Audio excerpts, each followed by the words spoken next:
চালু করে আছিস তো বন্ধুরা? মাংসটা আমি 5 মিনিটের জন্য সময় নাই হাতে, আমি 5 মিনিটের জন্য ম্যারিনেট করব। এর মধ্যে আদা রসুন আর হচ্ছে কি একটুখানি পেঁয়াজ বাটা দিয়েছি। একটুখানি কেন পেঁয়াজ বাটা দিলা? আর ওইটা আমি ভাজবো। ও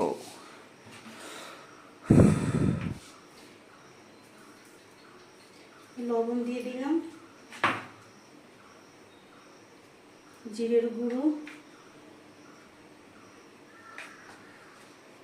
লঙ্কার গুঁড়ো,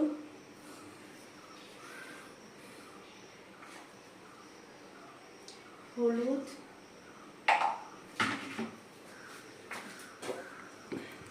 আর টমেটো কুচি।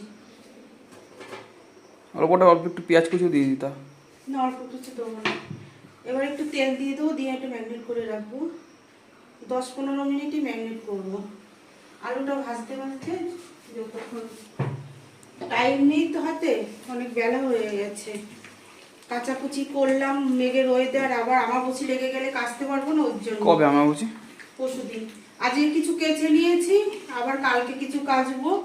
আর খানিকটা মাংস রেখে দিয়েছি, একবারে করবো না। রাত্রেবেলা তোমার দাদাভাই গোবিন্দভোগের চালের ফেনা ভাত আর আলু সিদ্ধ খাবে, ওর জন্য অল্প করে করলাম। আর এটা যে রেখে দিয়েছি, এই মাংসটা রেখে দিয়েছি, এটা আবার কালকে করবো। আর হচ্ছে গিয়ে কলমি শাক করবো, আর আমড়া দিয়ে ডাল করবো। ডাল সিদ্ধ হয়ে গেছে, ভাতও হয়ে গেছে। দেখতে থাকো বন্ধু, টাটা।